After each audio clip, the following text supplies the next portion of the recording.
Item 11.2, presentation Riverwalk specific and draft environmental impact report. Mayor and Council, before bringing up Miguel Galvez, our contract planner, to give an introduction on this item, I do want to notify those that are Spanish speaking that we do have a translator, so I'll be saying that in Spanish at this moment. Para los residentes que necesitan traducción para el documento que vamos a ver ahorita, tenemos una traductora, ella tiene los documentos que vamos a revisar y le puede ayudar con la traducción. Muchas gracias.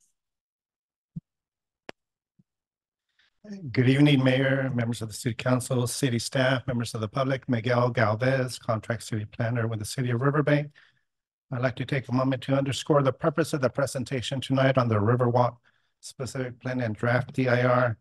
Let me start by stating that the Riverwalk project is not a city-initiated project. It is applicant-initiated.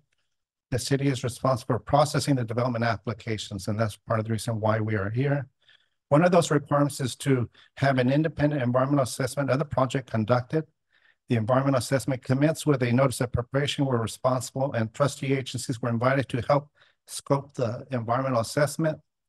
The application is now at a stage where the draft environmental assessment is available for public comment on the adequacy of the analysis that has been prepared. The item tonight is a presentation of the project and the environmental assessment, both the specific plan and the EIRs, we call it. The City Council and the Planning Commission, who is also present here tonight, is only requested to hear the presentation. No formal action of the City Council is requested this evening. There is a formal process for submitting comments on both the specific plan and EIR. Once the comment period ends, the EIR consultant will evaluate them, respond to comments, and prepare a response to comments. Any changes to the draft DIR document will be reflected on a separate errata document that will be incorporated as the overall environmental assessment for this project.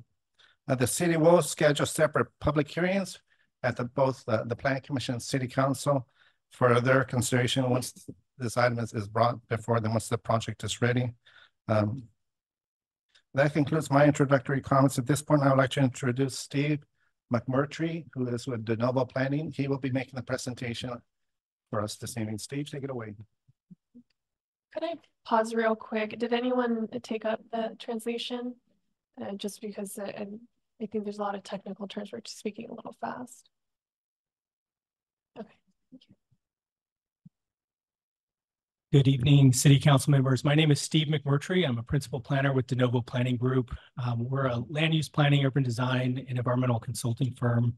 I work out of the office up in the Sacramento area. We have offices in Southern California also.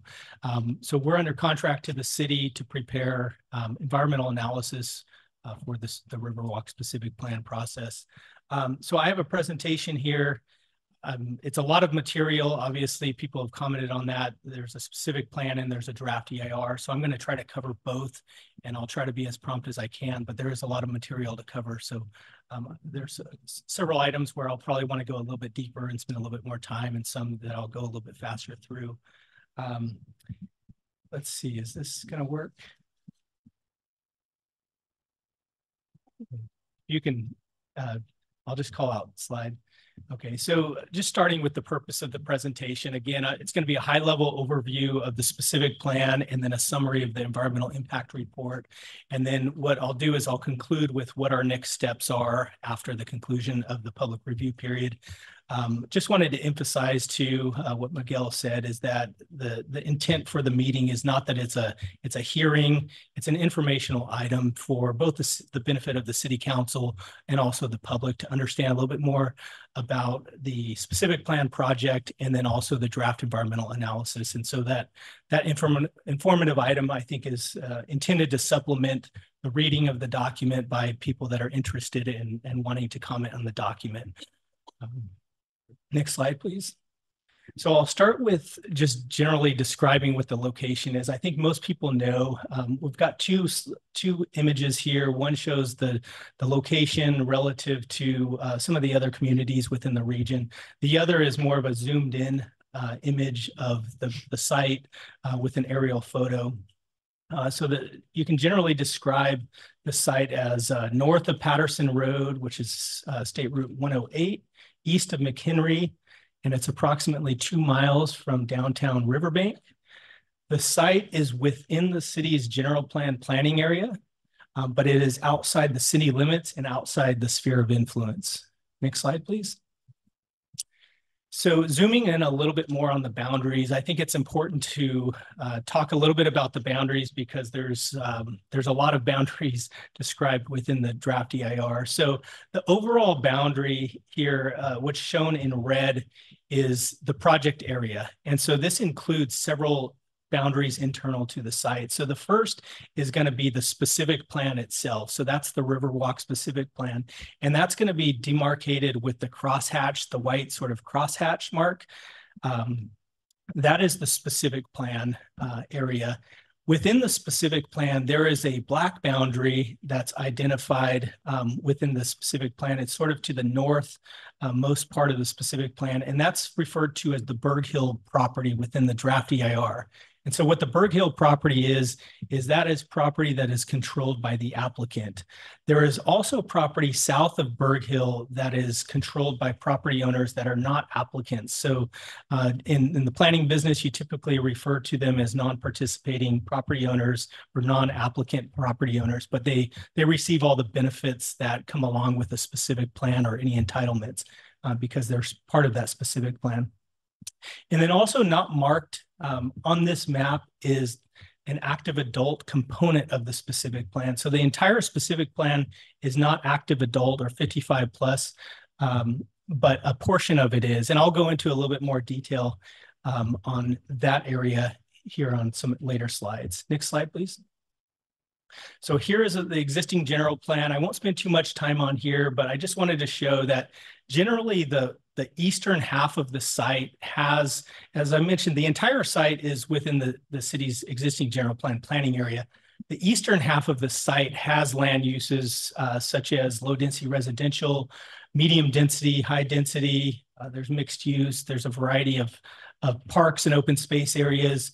So the city, dating back to when the general plan was originally prepared, had intentions to develop these for these specific uses. As you move outside of those areas, you see a reserve area, and that's part of the Berg Hill property. A reserve area is the place the city designated in the past that it's a place maybe for development, but the property owner would need to come forward. There'd be more intensive long-range planning that needs to be done, something like a specific plan. So that area was marked in the general plan for this long-range type of planning. And then everything outside of that is designated as more of an agricultural resource conservation use within the general plan, but it is within the general plan. And so what we tried to do was look at the city's existing general plan, understand the land uses, not necessarily, we didn't see that those land uses were configured to fit the topography and the shapes of some of the land uses or some of the actual physical boundaries of topographic changes. So we wanted to look at the land uses as concepts of what the city wants there, and then try to develop some goals and objectives ultimately that guide for a more of a comprehensive land use plan for the area. Next slide, please. So the specific plan is broken down into 9 chapters. I won't go through each of these. It's going to range from an introduction, existing conditions. It's going to tell you about the biological conditions and agricultural resources and a variety of conditions that exist out there. Then chapter 3 becomes very important, both for the specific plan and for the EIR. This is where we talk about what the Riverwalk vision is. This is sort of what guided the entire design of the project and development of the specific plan, and then even later development of alternatives that we analyze within the draft EIR. So this lays sort of the foundation for the urban designers and the engineers to start putting the pencil to the paper to draw and shape the land uses and circulation patterns. Chapter 4 is the land use and development standards. Oh, if you could go back.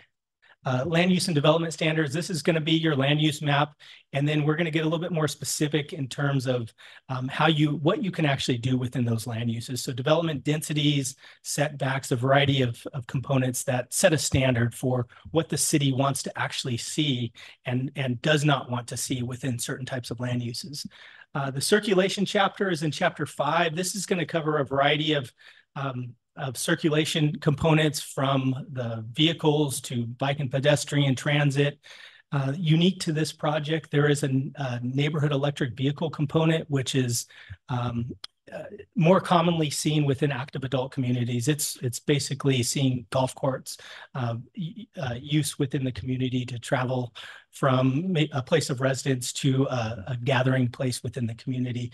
So that's unique to this project, and that's covered under chapter 5. Chapter 6 is going to cover all of the infrastructure. So there's a range of master infrastructure, water, sewer, storm drainage that are covered within this chapter. We talk about public services, police, fire, etc. And then a lot about parks. Parks are a large component of this project. We tried to develop parks within each of the neighborhoods, and then central parks, and then parks sort of around the boundary of the site, in addition to more passive recreational, preserving riparian vegetation and open space. That's all addressed within chapter 6. Chapter 7 is the design guidelines. And this is where there's some architectural elevations, concepts that are really presented to show, typically when a development moves past the entitlement phase and actually starts to get developed, architects are hired to draw up plans, and the guidelines are going to provide those architects and engineers with some concepts of what the city would like to see, what the city finds acceptable or unacceptable. So it provides a little bit of a roadmap. Obviously, the architect's going to have some creativity of their own, but this provides some guidelines for them. Chapter 8 is a unique chapter because this project has an active adult community. It has a discussion about what that means. And so I'll talk a little bit more about that and how we designed the active adult component of this project, but it comes from concepts from the American Planning Association with concepts of aging in place. And that's sort of the theme that planners want to have as they start to look at an active adult community and how you shape that. And then the last chapter is going to be the implementation and administration. That's how the city implements it if it were to be adopted. Next slide, please. So project objectives. I won't go through each one of these, but these are extremely important, not just to guide the planners, the urban designers, the engineers that sort of did the artistry of coming up with the plan, but it also is extremely important as we go into the CEQA phase. They are a fundamental requirement to be able to develop alternatives that we would analyze and compare relative to what's being proposed. So it's a legal requirement to have a solid set of project objectives. So it serves two purposes there. Next slide.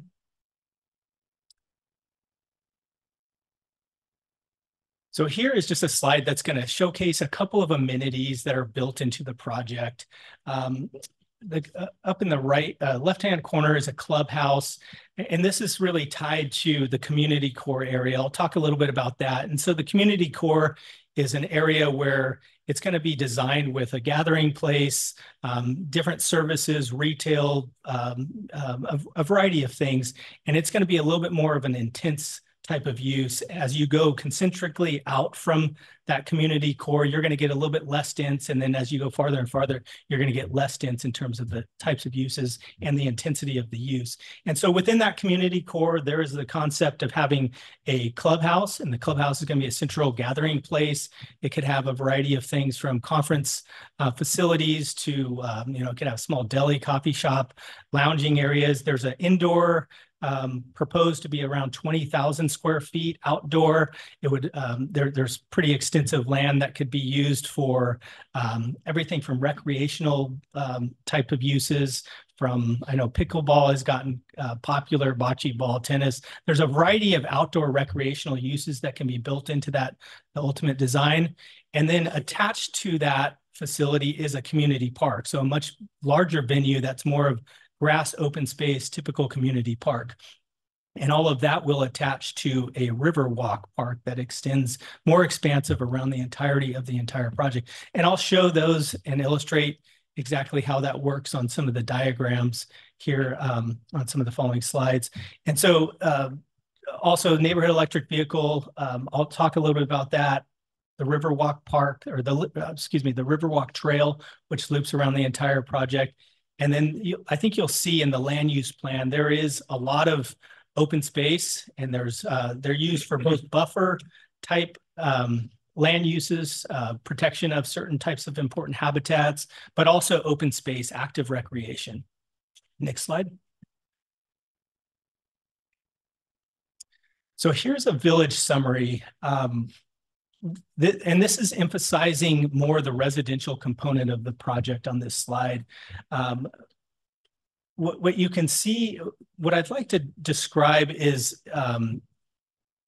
the way that the urban designers came up with this concept was really following the idea to create a very vibrant and successful active adult community. There's been lots of active adult communities. Some end up just being suburbs. The more successful ones have lots of amenities and they have some structure to it. And so what we tried to do was create, there's an access point that comes off of Patterson Road. Coffee Road is an extension to the north that brings traffic up into the neighborhood. If you can see the high density residential, I believe it's called Village I, right in that area is where you're going to have, let me see if I can. So right in this area right here is your community core. So right here, you have the brown is going to be your high density residential. And then you have your clubhouse right here on the corner. And then you have clubhouse facilities, like I mentioned, the bocce ball, the pickleball, any type of recreational that might go into that. And then the frontage, you have an opportunity for, it's mixed use, but it would be an opportunity for retail, various types of services. There might be a coffee shop, deli, a variety of types of uses on the first story. And then second story, there's some flexibility in the design in the specific plan that allows for anything from offices. It could be, medical office, could be a law firm. It could be a variety of types of professional services, but it also would allow for senior apartments if that was what the market really wanted there. And the idea is to try to create a more intense environment where people are going to go to, they're going to travel from other parts within the specific plan area. And so that's your congregating area. As you move outwards, it gets a little bit less dense. So what you have here is you have a medium density residential. A medium density residential is going to be, I believe it's 8 to 16 units to the acre. A variety of products that range from alley loaded to, it could be duplex, it could be, zero lot line. There's a variety of product types that can be built, but they're going to be smaller lots, smaller homes. And then as you go outward from there, farther away, both to the south and to the north, you get a low density residential, single family detached. And the idea in the American Planning Association, when you're doing aging in place, active adult type planning, is to try to create communities where, so it's 55 plus. And as somebody comes in at 55, the concept is they might be, the kids have left the house. They don't need the house that they have. It's too big. Property's too much to manage. So you want to move to a smaller house, and a place that has more activities than maybe your neighborhood has. And so creating a neighborhood kind of core community center here, and then having an opportunity for those people that want to move in here, but they still want the life of a single family detached house that maybe they were used to. They move in here. And as you start to age, the American Planning Association says that, in theory, people are going to want to downsize. They're going to want to get even smaller. And so having another product type that accommodates those people in the medium density and putting that even closer to the downtown core area is what the urban designers wanted to do, following that theme of aging in place. And then as somebody ages even more into life, you get to the point where you might need some assisted living, you might need some help, memory care facilities, things like that. And so the idea is this high density residential provides an opportunity for that. And it's moving it even closer to the core of this community center, closer to the clubhouse. And so you're creating, as somebody's mobility might be decreasing, you're moving them, or at least giving them the opportunity to move closer and closer towards that community core area. And so these are planning themes that the urban designers took and tried to carry out through that active adult design for this project. Not all of the project is active adult. If you come down in here, you can see there's some larger lots here. Basically everything, there is a bluff right here where this is a lower elevation and up here is a little bit higher elevation. Up in here, it's not active adult.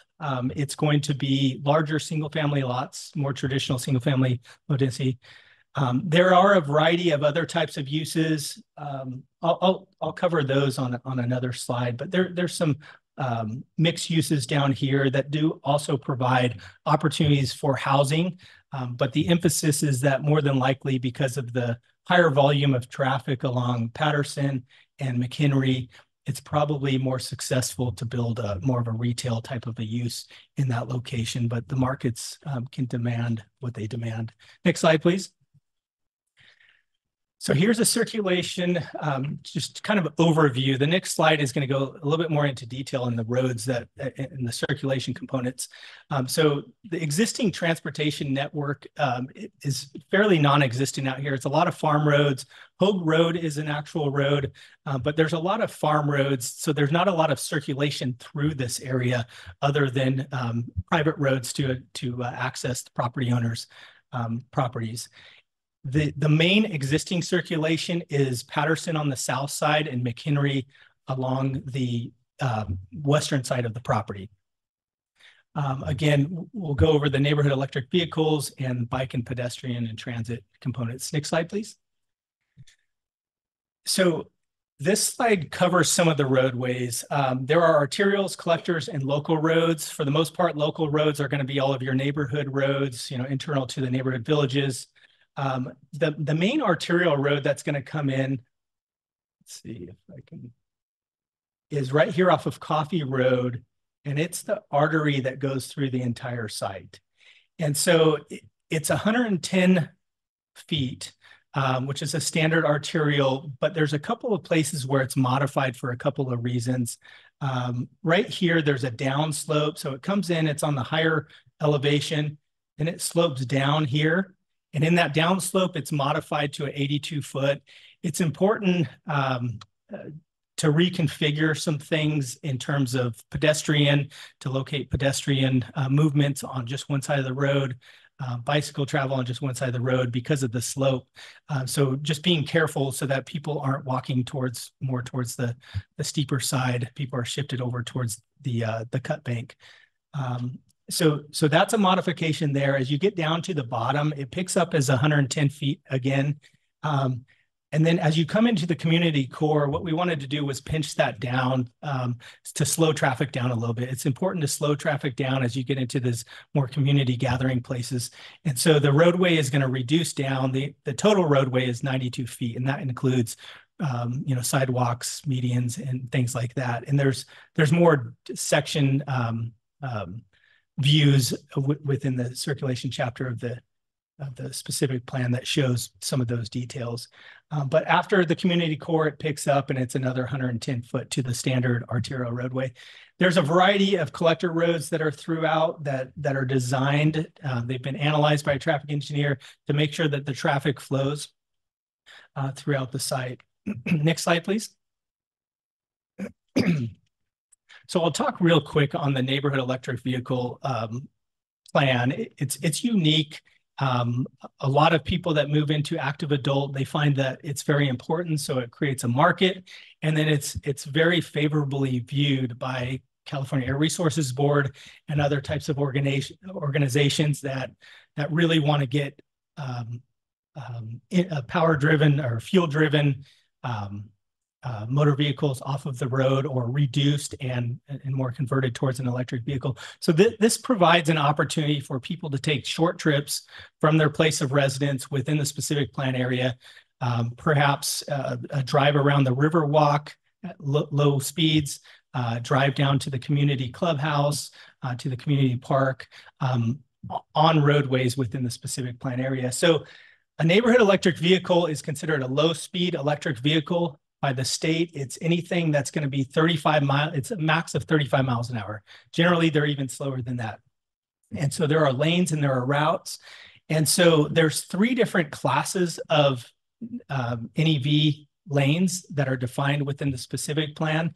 I won't go into each one of them, but they have different restrictions in terms of where they're allowed to be shared roads, shared within a roadway with a motorized vehicle. Sometimes they're restricted, they're separated. Sometimes they're shared with pedestrians and bicyclists, but there's different classes for each of those. And so there's a designation and it's intended to meet some of the state requirements for NEVs. Next slide, please.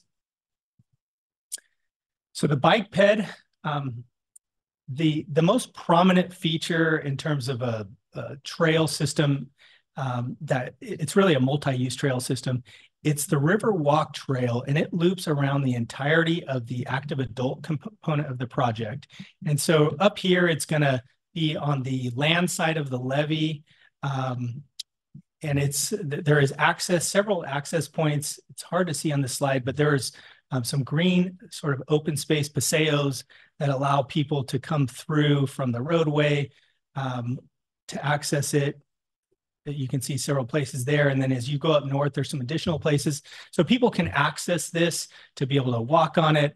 But it was set up, the Riverwalk Trail was set up to loop around the entire project. And so if you live over here, for instance, you can access the Riverwalk Trail, whether it's on your bike or you go for a jog or a walk, or you take your NEV, you can go on a fairly lengthy trip around the entire project, or, an out and back. But it's set up as a recreational amenity.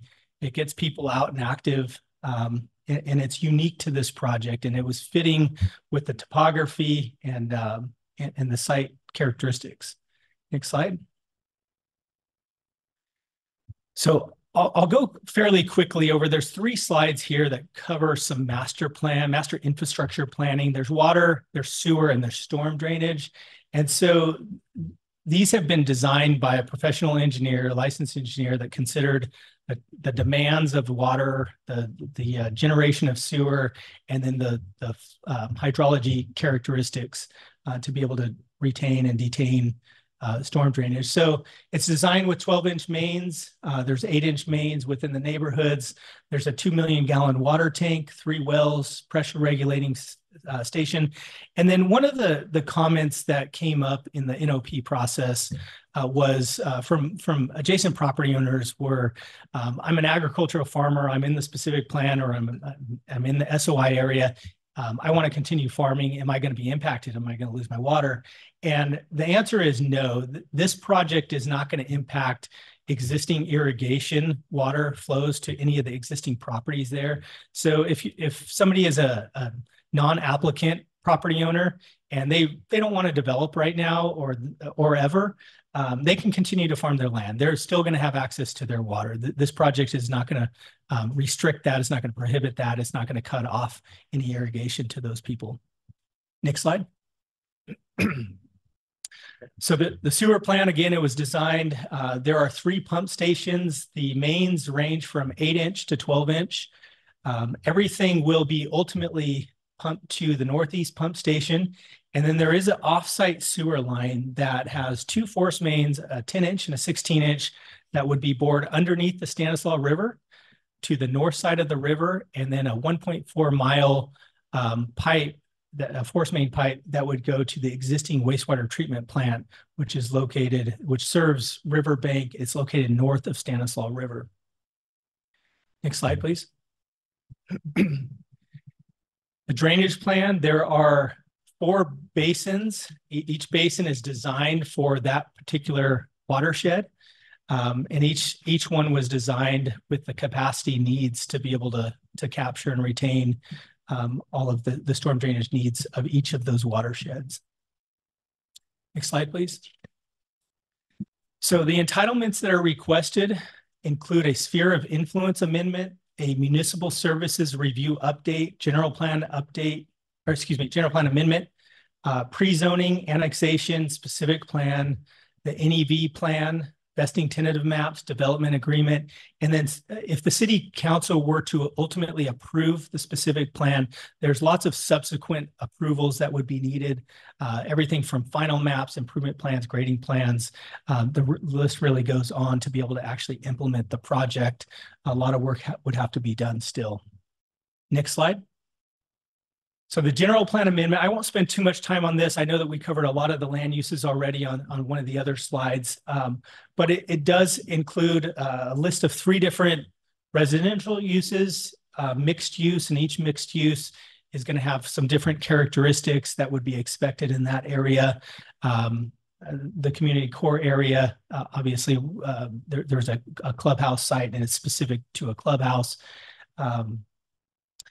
And there, if you look closely, you can see on the north side, there is a pretty expansive, I think we call it an open space buffer.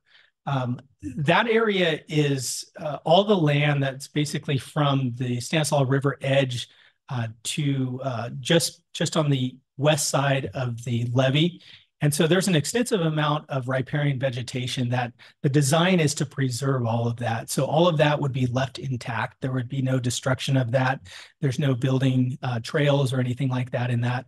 The trail system, the Riverwalk, would just be on the land side of the levee. So it's right there, it's close, but it wouldn't cause any disturbance to that riparian vegetation. That was one of the early goals that we wanted to do. I think it was goal 7, objective 7, we wanted to preserve vegetation, habitat, and specifically the Stanislaus River. Next slide. So the pre-zoning map, the pre-zoning would be specific plan. It's pre-zoning because the city council, if the city council were to approve the specific plan, it would ultimately have to go to LAFCO before the zoning could actually become effective. And then if it were approved by both city council and LAFCO, it would be a specific plan zoning. Specific plan zoning is going to defer to details in the development standards, the land use chapter of the specific plan in terms of how you want to develop it. So it's very specific to this site. Next slide, please. So land use summary, again, I won't spend a whole lot of time on this slide too. You've seen a lot of the land uses, but in the table just to the right, you can see some of the number of units that would be associated with each of the land uses. And there's a density column there. 0 to 8 units is what would be expected within the low density residential. 8 to 16 for high, medium density, and 16 plus for the high density. There's 3 categories of mixed use.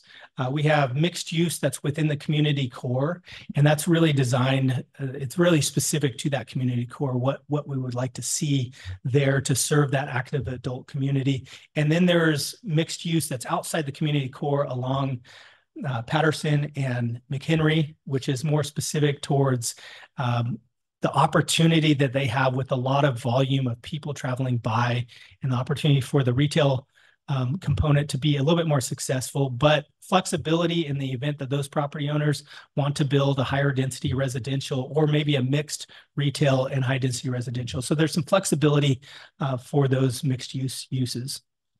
Next slide, please.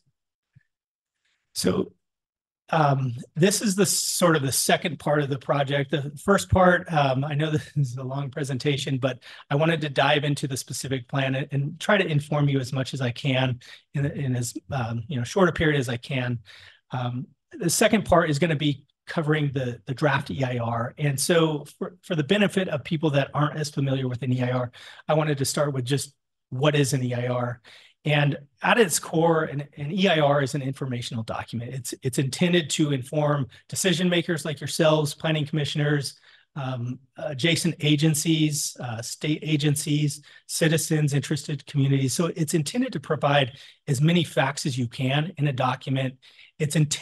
We try to take a lot of technical information and make it as understandable as possible, but sometimes it's technical information. And we're obviously available to answer any questions through the process. But ultimately, the EIR is an informational document. It serves as a public forum. So it starts with an NOP process where we have scoping. People can come and they can provide their concerns, they can ask questions, and ultimately we try to narrow the scope of the document. What are we going to analyze based on concerns and feedback that we get back from citizens, in addition to our understanding, our technical expertise of topics that we think might be relevant and need to be addressed. And so it starts there. This is another opportunity for it to be a public forum. And then obviously there are hearings. So the CEQA process is truly a public forum. One of the core parts of an environmental impact report is as we analyze a project and we start to identify when there are potential environmental impacts, we do the best that we can to try to identify ways to reduce those impacts to the extent possible. And you do that through the formulation of mitigation measures. Mitigation measure is going to try to either avoid the impact if possible. It's going to minimize an impact if there is an impact. And sometimes there's compensatory type of mitigation.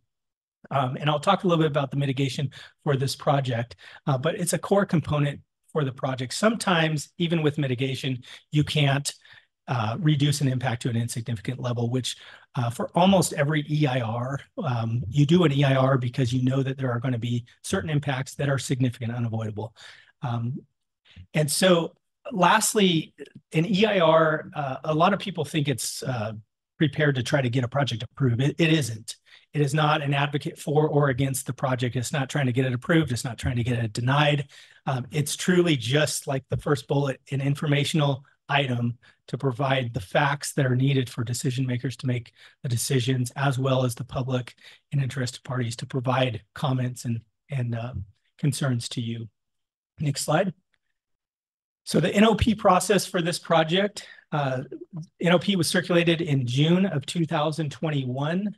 It went out to a variety of agencies, citizens, et cetera. There was a scoping meeting that was held that month through that 30-day public review period. There was a variety of concerns that were expressed within comment letters. And we did take all of those, we read them, and we took the concerns and incorporated those into the analysis. What we discussed, what we analyzed, were all part of that. So next slide. So this provides a summary of some of those concerns that were expressed within the comment letters. So they ranged from concerns with the loss of productive farmland, agricultural soils, development within floodplains, traffic and noise considerations, the loss of protection and preservation of tribal cultural resources. So I have a list here of the various types of environmental concerns that were expressed within the NOP process. And the comment letters are provided within the draft EIR. There's a summary of these types of topics within the introductory chapter to sort of introduce the analysis that is performed later within the draft EIR. Next slide, please. And here is a list of the topics. Based on that scoping process, the concerns that we heard, we developed a scope for the environmental impact report. And coincidentally, the scope of the EIR is basically, it is a full scope EIR. So there are times when you can narrow the scope down to lesser topics than are covered within the state law. For this particular project, we cover every topic that's defined within the California Environmental Quality Act. So it's considered a full scope EIR. Next slide, please. And again, going back to the project objectives that I talked about, how important those were to guide not only the sort of crafting and the shaping of the specific plan itself, but also to formulate the alternatives. Those objectives formulated helped us inform the formulation of these 4 alternatives. So we analyzed a no project alternative, which is essentially the project doesn't get approved, it doesn't get built. We analyzed an increased density alternative, which the concept is you take some of the lower density residential and you intensify density, you increase density. So you have more medium density, more high density, and less low density residential. So you end up with more residential units on the same amount of land. The lower density residential, which is essentially the inverse of what I just described, this is where you take some of the high density, some of the medium density, and you make it more low density. And so you end up with fewer lots on this land. And then there's a no reserve alternative. And what this is, because the project includes both the specific plan and a sphere of influence expansion that goes beyond the sphere of influence, but none of that land is proposed for development. It just receives a reserve designation. The no reserve alternative would be not including that within the approval of a project. So the boundary would be changed to only be inclusive of the specific plan. And so that area would remain outside the sphere of influence. It still is within the general plan planning area, but it wouldn't receive any reserve designation. It would just remain in the current designation. Next slide. So as I mentioned, one of the core components of a draft EIR is to develop mitigation measures where you identify environmental impacts. So there are 43 mitigation measures that are identified within the draft EIR. They cover a variety of topics. We've listed them here. They range from agricultural to air quality, utilities, transportation, et cetera. A lot of them are designed to try to address some of the concerns that were raised during the NOP process. Some of them are ideas that we got from some of those comment letters. Next slide, please. And as I mentioned, every EIR, or I shouldn't say every EIR, but most EIRs I've ever worked on end up with at least one significant and unavoidable impact. It's just the nature of change. So certain topics like agricultural resources, you have agricultural land. If you build the city on that agricultural land, it's changed. It's never going to be back. It's part of the city now. And so in situations like that, you can try to do what you can, but ultimately what you're left with is a significant unavoidable impact. So it is not unavoidable. There's nothing that you can do other than not do the project.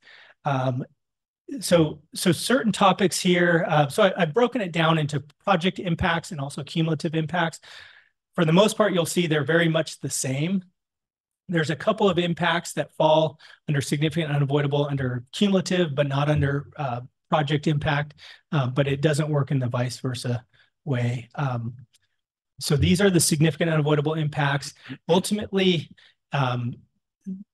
when a project goes to the city council for consideration, the EIR is put before you for certification.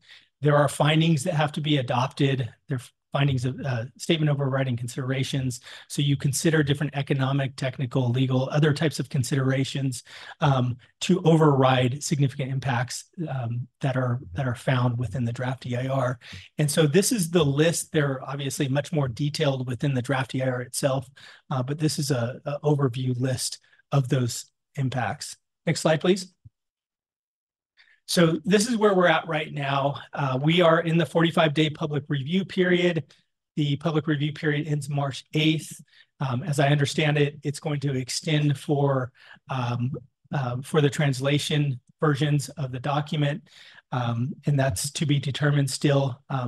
But the document that's gone out, the notice of availability that went out, identified a March 18th deadline to provide comments. What we would like to do is receive any written comments either by email or mail. And I have another slide where I'll identify exactly where you can provide those to. But it's important for us to receive those comments. What we'll do is we'll provide a full written response. We analyze those, have the technical experts analyze them. And in some cases, we'll make revisions to the draft EIR text in an errata form to make sure that we address those comments. Next slide, please. So next steps. So the 45-day public review period, once it concludes, we will prepare the final EIR. There may be a need to prepare some revisions, text revisions to the specific plan, but ultimately the hope would be to prepare the final EIR and a final specific plan that would become available to the Planning Commission and to the City Council hearing. The hearing would be to ultimately certify the EIR that it's adequate and complete, and then to consider the entitlement requests that have been provided via applications, a specific plan, and the long list of entitlements that I provided earlier. If the city council were to approve the project, the annexation in the sphere of influence is something that has to be approved by LAFCO. So it doesn't go into effect until LAFCO hears that. And so part of that LAFCO process would be an MSR, or Municipal Service Review update. Then there would be a hearing on the sphere of influence expansion and also on the annexation. Next slide, please. And I'll leave you with this last slide for any comments, any written comments that you have. If you can provide them to Miguel Galvez, his email is at riverwalk@riverbank.org. His mailing address is listed there at the bottom. And there is information if you want to download the EIR, the specific plan. There is a link there on where you can access that information. And that concludes my presentation.